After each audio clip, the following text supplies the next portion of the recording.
Welcome to the FNO InsureTech podcast, a place where movers and shakers from all points within the insurance ecosystem gather and discuss all things InsureTech. We talk about how technology and innovation are affecting and driving change in the industry. Here are your hosts, Lee Boyd and Rob Beller. Ladies and gentlemen, welcome to another episode of FNO InsureTech. And today, among other things, you're going to learn why my cross to bear is Lee Boyd. That's right. That's right. You know, Today, what we should talk about, and it won't be. So I have good news for you. This is not what we're going to be talking about. What we should be talking about is what it's like to have Lee Boyd as your partner. Oh, yeah. Well, it's been one of my great honors and privileges to be able to do this podcast with you. So let everybody say what they will about you. You'll never hear me say a cross thing about you ever. Well, that's because you say it behind my back, right? Totally. 100%. Exclusively. Well, you are my homie. And, I am your homie. You're my homie. You know what's remarkable about that? What's that, Rob? Is our guest today, Dave Theus, co-founder of HOMEE. What are the chances? How did that happen? I don't know. Ironical. Yeah. Speaking of HOMEE. Yeah. Tell us a little bit about HOMEE. Why should we be excited for this podcast? HOMEE is a company that is really changing the way things are done. I think ultimately we'll look back at the world of insurance and property claims and say that there's this pivot that happened. And within this pivot, you'll see a company like HOMEE, who is out there using technology and a network of contractors to improve the insurance claims process. And we're going to get to talk to them about everything that they're doing, about their founding story. And it's a fascinating company, and they're really doing neat things. Well, we are incredibly privileged to have Dave with us today. He just recently went from being the CTO of HOMEE, co-founder, CTO, to being the Chief Revenue Officer. So that's a really interesting combination of tasks that he's had at the company. And you'll hear that he'll be able to speak extensively, not only about the company, but about his approach. And passionately, right? He's very passionate about the company, as he should be. As he should be. That's right. So without further ado, why don't we listen to the big homie, the big D, Dave Theus, co-founder and Chief Revenue Officer at HOMEE. Hey, everybody. We have waited a long time to have our guest on who's with us today. I will just jump right in and waste no more time. Good. Dave Theus, co-founder and Chief Revenue Officer at HOMEE. Hi, Dave, and welcome. Hi, Dave. Thank you so much for being here. Hey, guys. Thanks for having me. I appreciate the opportunity. Look forward to talking to you guys today. Yeah. It's great to have you on. We've heard so much about your company. Where are you with us from today? I am in Cincinnati, Ohio. The company is headquartered in Tampa, Florida. But we can get into this, but two parts of the company. One is the operational arm, which my co-founder, Doug, CEO, is running, and he runs that from Tampa. Before I moved into the chief revenue position, I was the CTO of the business, and we ran all of product out of Cincinnati office. So that's kind of how we were split up: a large Cincinnati office, a large Tampa office, and I live in one place, and Doug lives in the other. So I have to ask you right off the bat. I was Chief Revenue Officer previously. Did you lose a bet or something? Did you get? Is this some form of punishment that you had to endure?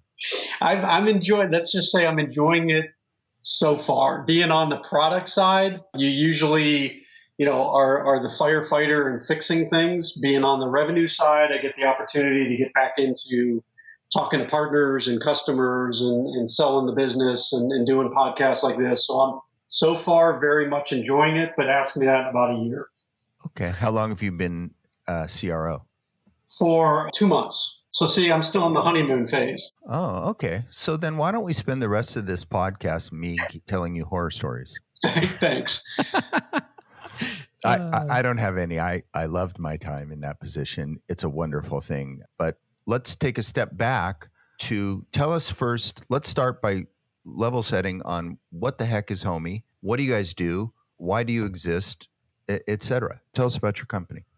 So HOMEE's been around. We were founded late in 2015. Doug and I found the company. And so we're, 5-6-year-old company. So we are headquartered in Tampa, like I said. We have about 100 employees or so, half that are focused on the technology platform and building the technologies, and the other half on the operation side. So running the business, recruiting vendors, maintaining account management, those kind of things. We started the business, if I give you kind of the founder story, I am an engineer by trade and by education. And with that, I think I can do any kind of home repair project, which certainly is not the case.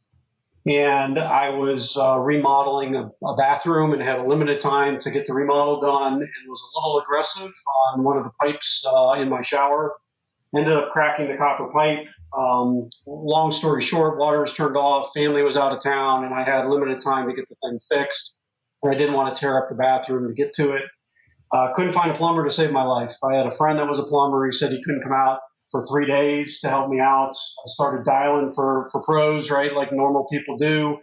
Found out the expense and still couldn't get somebody out for 2 weeks. So in that time, the 2015, 2016 timeframe, it's kind of when the on-demand was really taken off.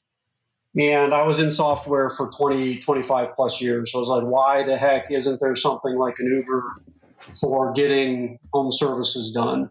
And that's where the spark kind of happened. Doug, my co-founder, is the opposite. He doesn't even know how to pick up a hammer, but he will pay handsomely to get somebody to do work for him on a minute's notice, right? So he had an air conditioner go out while he was out of town. He lives in Tampa. Story goes, his wife called him a little bit upset with the temperature in the house, and Doug couldn't find an HVAC tech, again, to save his life. And he would have paid handsomely to have it done.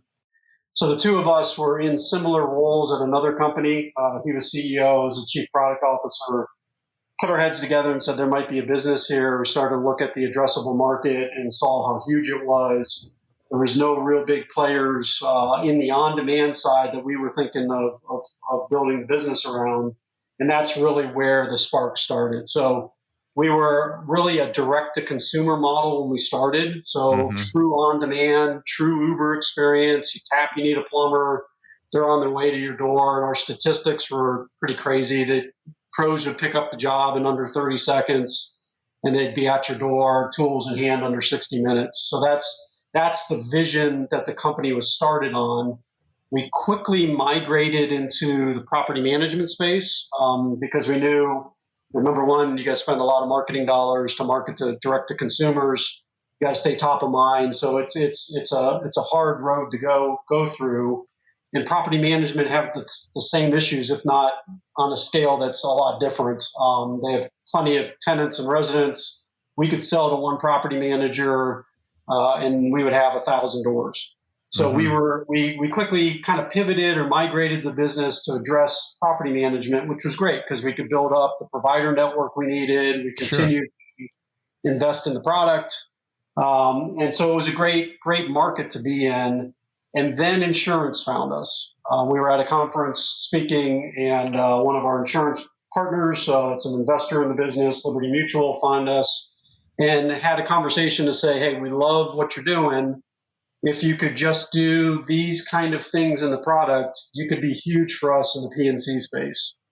And so we did that and started to build additional capabilities to start to handle a claims workflow. And that's where we've been focused since. Obviously, a monster market.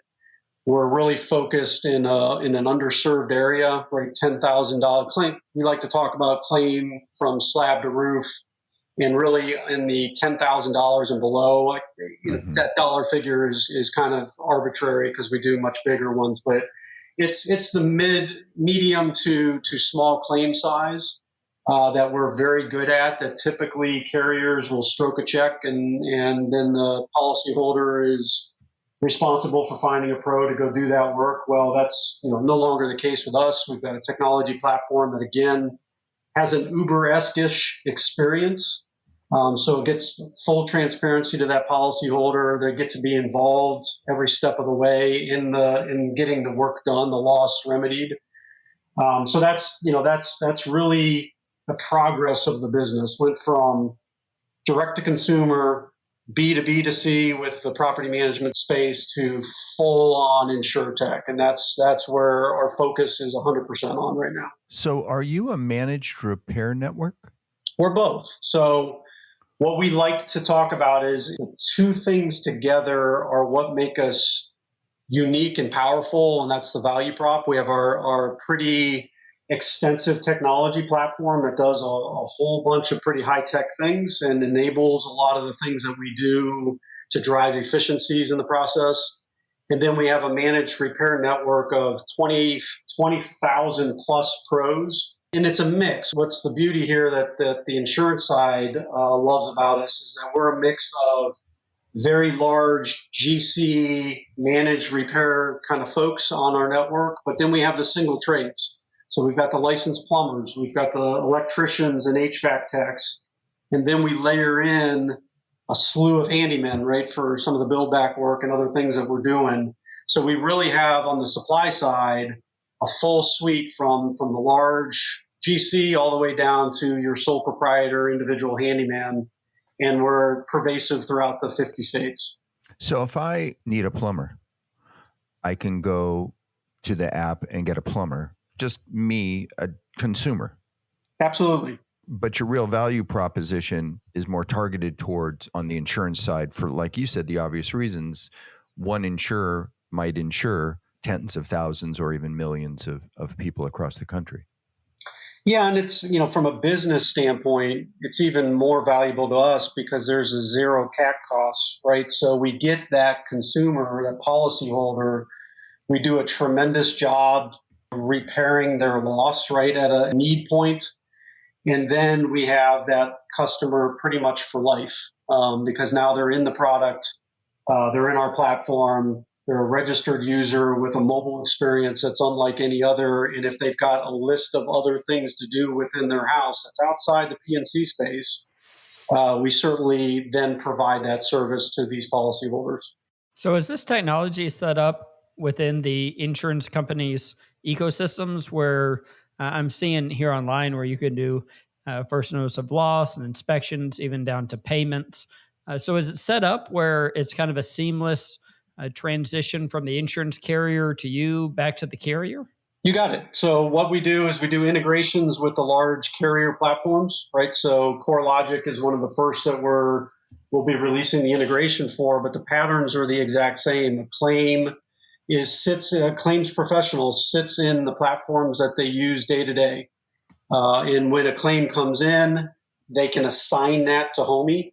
And then with this direct API integration, all the data about the policyholder, about the loss, about the policy and exclusions, all that flows over into our side. We turn that claim into then a job. We send that job out to our network of pros. They pick that job up. They run through the process of whether an estimate's required, submitting the estimate. For some of our carriers, they are involved in approving that estimate. For other carriers, they give us certain thresholds and rules that, hey, if it's under a $5,000 claim, you guys use industry-based pricing, the same kind of models that we use to look at estimates. As long as you guys are good with the scope and pricing, we're good with it. So we approve the estimate. Pros on site still a lot of times completing the estimate in our technology, submitting it, and then starting the work almost immediately. And that's a huge differentiator and a huge NPS score upgrade for that policyholder, right? They got a pro out there, completed an estimate. A lot of times we'll turn those around, whether it's within that day or whether that pro's on site or within 1 or 2 days. The pro's back on site, they're completing the work. All the data during that whole workflow gets pumped back into those claims platforms. So a claims professional can sit there and look at the claim, and all along the way they can see, okay, we assigned it to HOMEE, a pro has picked it up, here's when they're scheduled, in fact, they're on site, here's the estimate, here's the work being done, we pass back photos and notes of the work being done so they know, hey, there's some fraud reduction there. so they know the work is actually getting done at the property. We geofence it and all kinds of good stuff that we do there. And all that data flows bidirectionally, so it flows back into the claim system. So there's no doubt we not only are increasing the transparency for that policyholder, but we're doing it for the claims professional as well. So the handoff is seamless. So like with CoreLogic, I assume you're talking about Symbility. Yep. The desk adjuster who's working for insurer X, carrier X, can look in Symbility and all this progress will reside in there as well. You got it. Now we have our own platforms, right? For those folks that don't have or don't want to use or don't want to get an integration started yet, we have our own system, our own platform that's web-based, cloud-based. They can come in and see the progress of the claim all the way to completion in our technology as well. So I want to ask about the actual contractor network, right? The 20,000 contractors you have on here. I suppose for a contractor, it's kind of a no-brainer, right? Sign up, you get work, you get paid. But what does HOMEE do to make sure that they're getting the right contractors or the good ones and not just the maybe bad ones out there? Yeah, great question. So let's talk about that side of the business. We have a whole group that's what we call vendor recruiting and vendor onboarding. We hired a gentleman by the name of Quinn that's got 28 years of experience in building these managed repair networks. He joined us on the leadership team 6 months ago or so. Tremendous value in getting not only the right pros that do quality work, but also pros that have been in the insurance space and know how to handle claim type work, which is a different kind of pro. It's a different animal, right? You got it. So when we cut our teeth on the kind of more on-demand gig economy kind of work, that's a different kind of worker. We've gotten away from that, right, on the pro side. We vet them, we background check them, they're fully credentialed and licensed. We work with credentialing services that already have networks. If there's other networks that insurance carriers use, think of us as a network of networks. We can connect them to our system and we can pass work to them. And the great part of the technology is differentiated from other places. It's not referrals. If a job comes in on our side and we match it up with the right professional to get the work done, and there's a lot of technology that goes into that matchmaking, that pro is picking up and going to the job and getting the job done and getting paid. It's not go get a referral and you're fighting against 10 other pros to get the business. It's not like that. It's a job. As soon as they pick it up, it turns into a job. They'll go out for the estimate. 90% of those estimates are getting approved, if not greater, and the work is just getting done. So it's a no-brainer on the pro side. And think of our marketplace or network of pros as being a living, breathing thing. We're constantly culling that network, so only the top pros are staying on. And we like to talk about the figure of really only 20% of the pros that try to onboard with us make it through. So we're trying to get the cream of the crop. What about the insureds? So if somebody files a claim and there's damage, does the insurance company just automatically send your information out and send out the contractor, or does the insured have to say, hey, I don't have anybody, I want you to send somebody? It depends. I'll say both cases, we have carriers utilizing both cases. A lot of our bigger partnerships and our bigger carriers are saying for these perils in these zip codes or metros or states on the state level that we support, because we got coverage across all of it, they build rules that say all these get assigned to HOMEE. So we handle the whole thing from soup to nuts. And it's so that they don't have to deal with, it's fast pass kind of work. It's the mid to easy kind of claim work. We did a lot of stuff obviously for the Texas storm with frozen pipes. That's more of an emergent use case. Mm-hmm. But we'll do emergent use cases. We'll do mitigation work. So you got water damage. We'll do the dry out. And then we'll also do the build back. So all those kind of use cases are a bit different. The emergent use case is more of an on-demand, somewhat ill-defined scope. Just get somebody there immediately to stop the bleeding, stop the flooding, stop the damage. So we have use cases that completely go straight to us on the emergent side, and we go address those and minimize the loss. And then we're also involved all the way through from mitigation to build back.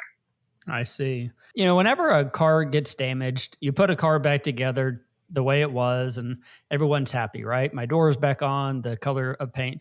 But whenever you have damage to the inside, there's always something else that needs to be done. There's always the other room that needs to be painted, or I need to, upgrade this or change this around. Is it difficult sometimes to separate the insurance claim and the deductible with the renovations going on? And is that something that HOMEE deals with? Yeah. Oh, yeah, absolutely. So that's why for a lot of these things with the estimate side, we're a licensed GC in the states that have statewide licensing, and then metros as well. So we're a licensed GC. We got GCs on staff. We get eyes on a lot of these estimates.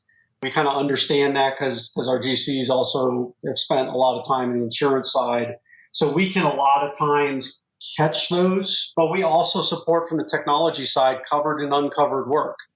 So it might be covered by this part of the claim, or the job might be covered work. And so we'll tap the deductibles from the policyholder, and we'll invoice the carrier for the remainder of that work. And then there's the uncovered side. And on the uncovered side, great, we've got a pro out there, let's do the uncovered work, and then we'll tap the card for that policyholder for the entirety of that uncovered work. Wow. And it's a great policyholder experience, right? I got everything done that I needed to get done with the same pro at the same time that they were here, instead of two jobs, getting a variety of pros in there, having to deal with schedules. So we can do covered and uncovered work. We can do approved claims and declined claims. Some of our carriers start with us on the decline claim side. It provides value to the policyholder. Sorry, right. Either you're under this particular job is so small, you're under deductible, so you need to go do it yourself. But then they're left, holding the bag. Who do I get to work with the HOMEE? They refer all the denied claims or the under deductible claims to us as well, so we can then provide value to their policyholder. Like, it's great to stay with carrier XYZ because they're providing this extra value to me. And then we track all that to the carrier, right? We know that carrier referred that customer to us. There's a lot of things that we do to build dashboards for those carriers. That's great. Yeah, I was just thinking here, home values are just going up like crazy, and deductibles are tied to the home values at a 2 or a 1, a 2 or a 5%. So deductibles are getting so high. So people are having to pay so much more money for their homes and their everyday goods. And now deductibles are really hard to cover. So sometimes whenever you go out there, you might have a really high deductible and someone might not have the funds saved up for that. What do you do in those cases? Is there financing available, or is it up to that insured to go out and figure out how they're going to pay for that? We have started to investigate the microloans and the financing opportunities for deductibles. Mm-hmm. We have a couple carriers that are obviously in the luxury space too, and those are a little more, those are $10,000 kind of deductibles, but normally the folks that have those kind of residencies can afford those deductibles and don't need microloans. But we haven't engaged yet. It's on our radar. It's on our list to do. We quite frankly haven't had the need to implement something like that. I certainly see it in the future. Right. If things continue the way that they are, certainly I see that in the future. But today we haven't had too much pushback that we're losing folks through the funnel because they can't afford the deductible payment. Let's talk about you for a minute and your journey, about your career and your background. Like you said, you have a partner who's kind of like me in that I've never met a repair that I don't want somebody else to do. Is that how you are? Or do you like to tinker and fix things? Talk a little bit more about how the company came into being. Sure. So my background, I've got a mechanical engineering degree from the University of Dayton, and I've got a aerospace structures degree from the University of Cincinnati. So I spent a lot of time in the aerospace industry as an engineer working for GE, and my career moved into the software side. I was using a lot of software, obviously, for the engineering design work that we were doing at GE. And then I was recruited to join that company on the software side, and I held a variety of roles from sales roles to engineering / software development, software leadership roles in that organization. I was there for about 11 years. So that's how I got from engineering into software. And then into the startup world. There was a startup pre-HOMEE here that I was the chief product officer on, running all of development and product. and it was more in an R&D space, R&D and search for large CPG firms. So you can imagine being in Cincinnati, Sure. that was part of a P&G initiative. So then that's where HOMEE came out of. I think I can do everything as an engineer. Obviously, I think I can do any kind of DIY work around the house. Opposite of my partner, and that's where I had an incident in thinking that I could repair this bathroom and was way above my skis on that one. So you were overambitious. You got it. Being an engineer, I think I can solve all kinds of problems and handy and things like that. But quickly found that there should be professionals when you need professionals. I got my master's degree with a bunch of mostly engineers, mostly electrical engineers, and that's where I learned kind of how engineers think about things. Right. And that is, I mean, you guys design stuff so it won't have to be fixed. You got it. So you're into that too, right? Yeah, absolutely. I mean, I'll tinker with anything, everything from computers to rebuilding hand tools, anything I think I can get my hands on. I think I can fix it. And most of the time, the answer is probably no. Well, see, so I'm just really much more efficient in my approach. Exactly. We reached the same conclusion that I have to go hire somebody to fix. And most of the time, I've broken it worse, right? When the repairman gets there, he says, if this wasn't in this state, it would have cost you a lot less money. Right. Now, I've learned to call them now. I don't have as much time to tinker, so I've learned to call them early. So did you have I'm interested for a second to talk about founding a company and founding something that's taken off. I mean, when you started, you said that you guys had one vision to your vision was more like creating an Uber for home repair, but there was a big pivot there. I mean, it wasn't a small pivot to move to, oh, wow, you know what? We should be over here. Talk to us a minute about what that experience was like and up to the pivot. The good news about where we have progressed, right? It's really, they're all building blocks, which has got us to where we are today. So I don't really say they were pivots, but we've migrated through these kind of three areas that have built what we have today. And they're all still in use. So they're all tremendous value from us spending time directly with consumers and understanding what that end user experience needs to be. If we didn't do that in the beginning, we would be hard pressed to be in the position we are today, because we're still at the end of the day, we're still trying to satisfy that policyholder that has had a horrible home experience and needs to get it resolved. And they're used to things they use in their personal lives. So it better not be difficult. It better not be, they better be able to do it just like they order a car, right? They better be able to do it like they're ordering food from DoorDash and others. So it needs to be that simplistic, because that's what the end user is used to in their personal lives. And so the migration from direct to consumer and this Uber experience to go into the property management space, where we had to have a very large footprint of pros that could address both the property manager's needs as well as the residents' needs, to now in insurance, they've all built on each other. And as a founder, what's fantastic now is that we have this magic, unicorn that everybody's trying to go after is a product market fit. We have that. We are in an underserved industry that needed innovation. As much as I hate that buzzword, it was broken, and it was still in this, 200-year-old passed down a plumbing business and all of their book of business from generation to generation. And now we're kind of breaking that a bit. And it's at the right time, the right place, and in this migration from consumers to now policyholders, which are consumers, and from property managers to large insurance carriers, they're still the constituents are the same. And then the providers, we have increased the quality of those providers to address the insurance space. Guess what? Those quality providers are providing a way better experience for the direct consumer as well. So all of it has been this transition, or this path from where we started as a founder to where we are now, I'm more excited now than I've ever been in the business.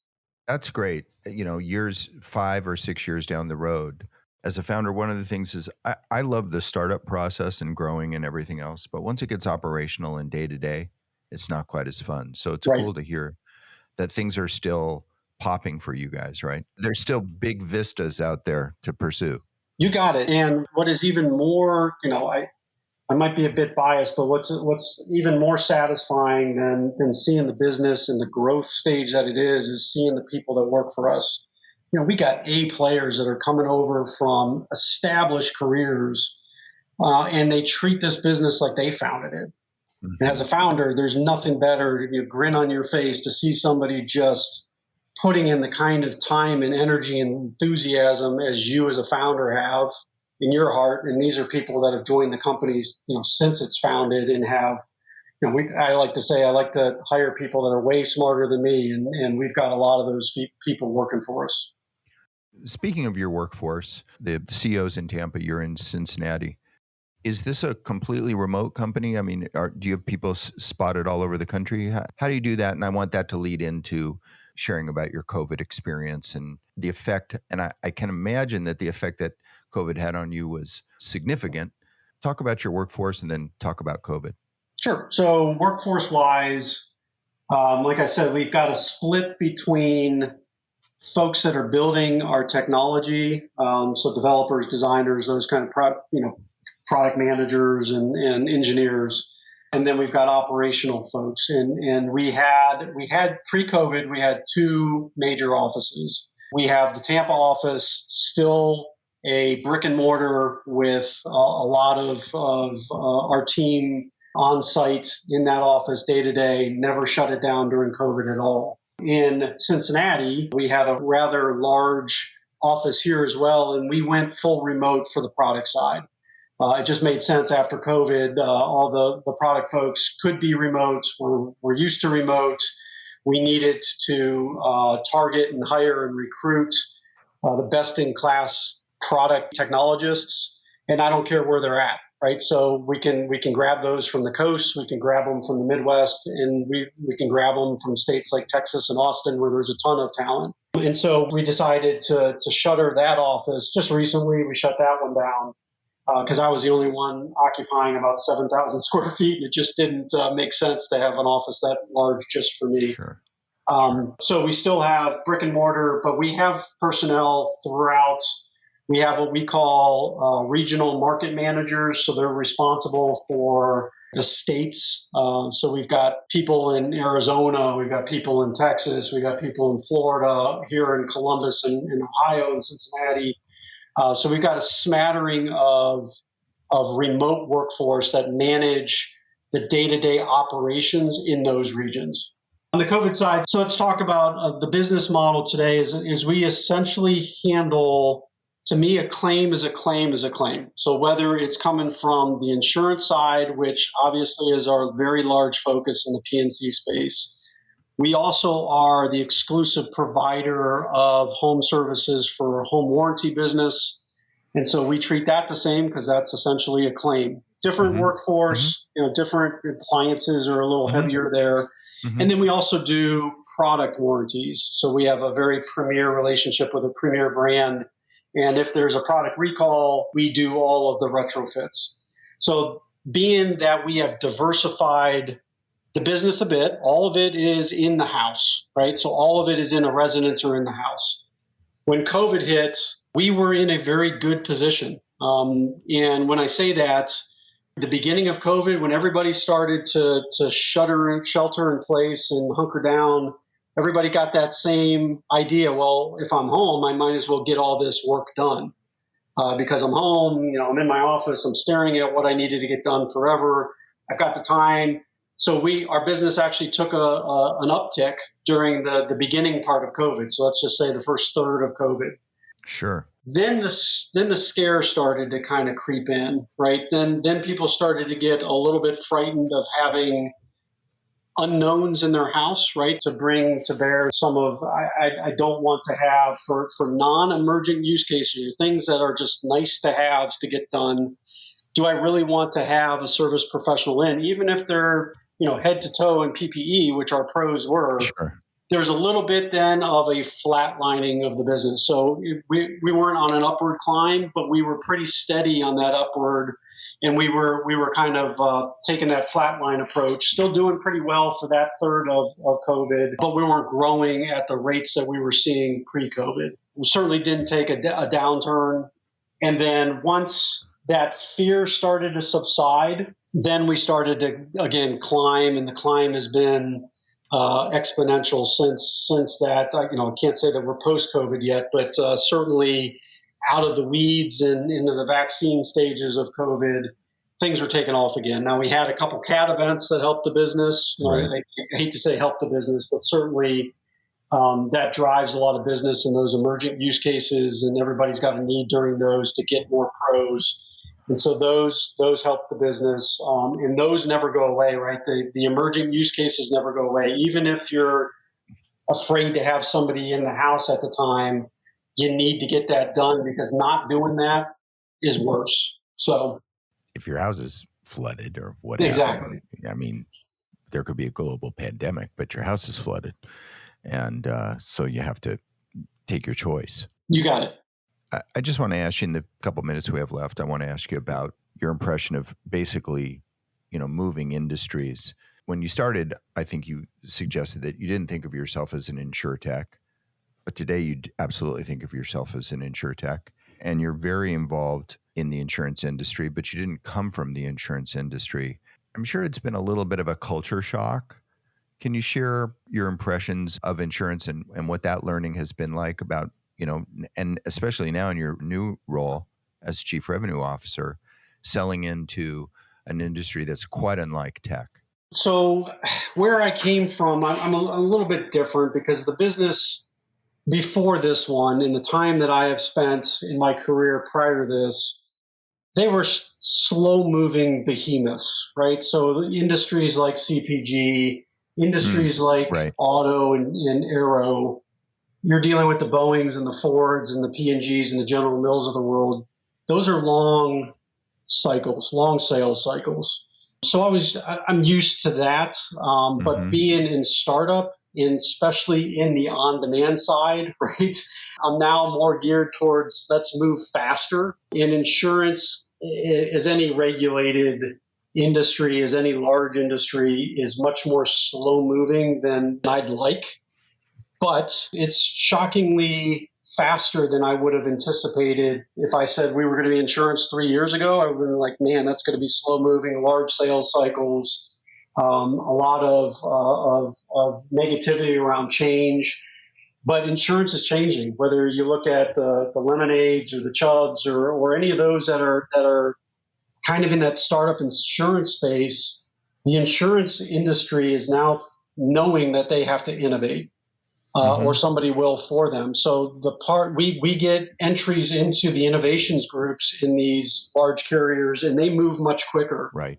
Whether they're innovating to say, hey, we want to provide additional value to our policyholders, and that's home maintenance plans, or providing referrals to us for just general work that a policyholder might want to go in their house. Those sometimes are our entry points.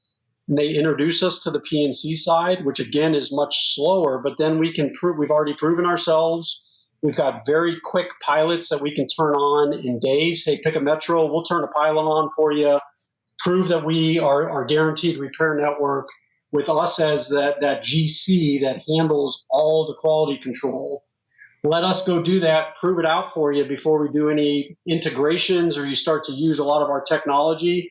Those things can run 3 months or 50 claims can handle very, very quickly. They're like, oh yeah, this can take off like wildfire. We build integrations, we're off and running.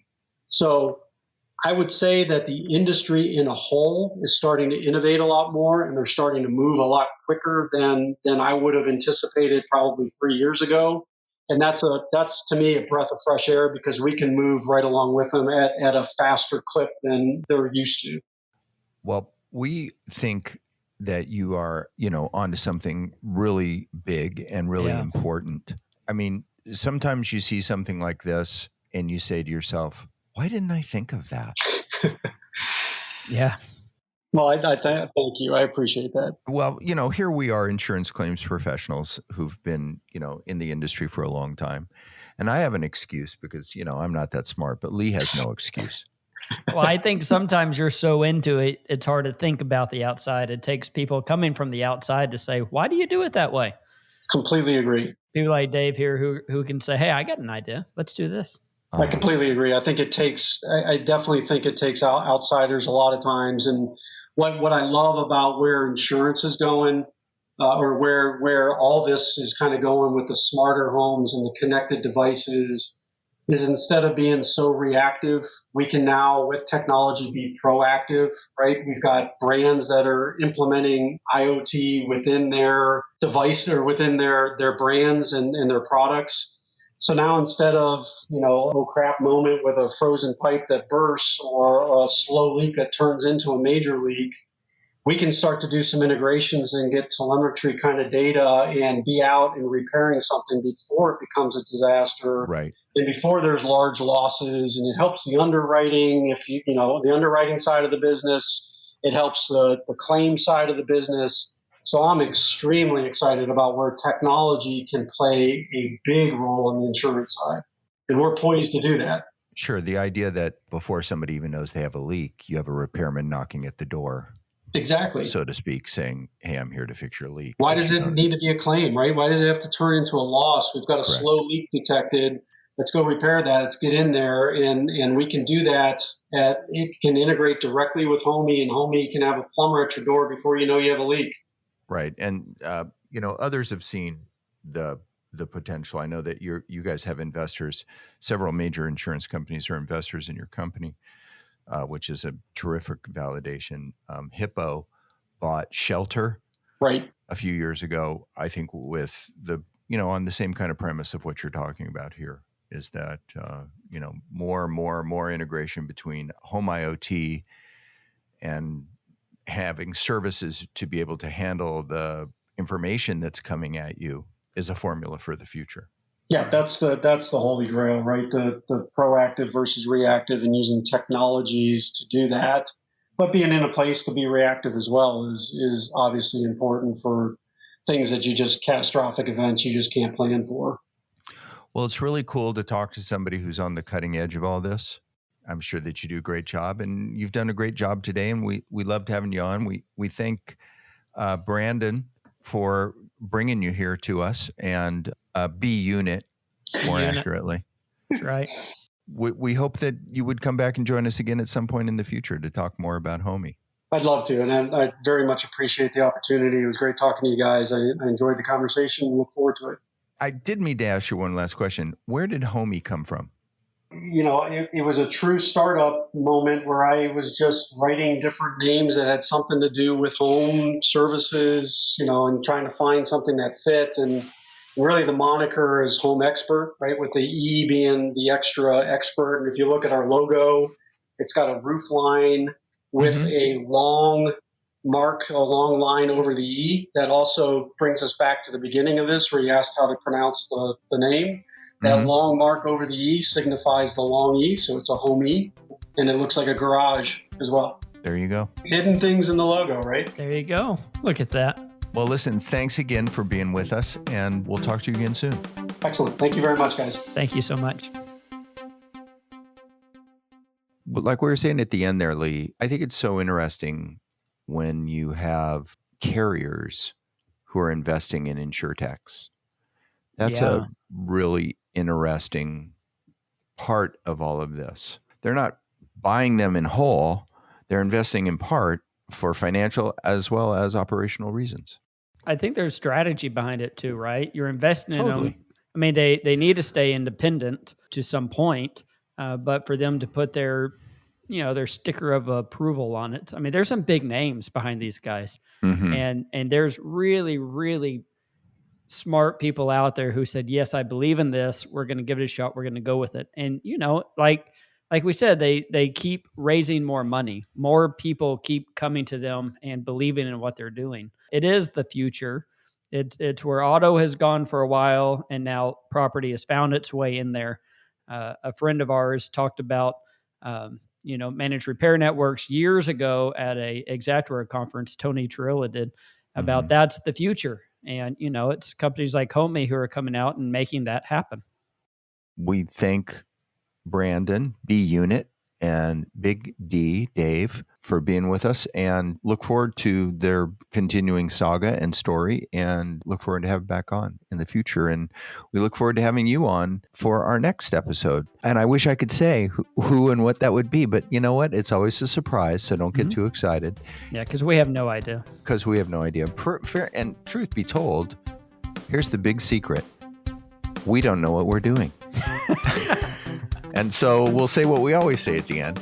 Goodbye, everybody.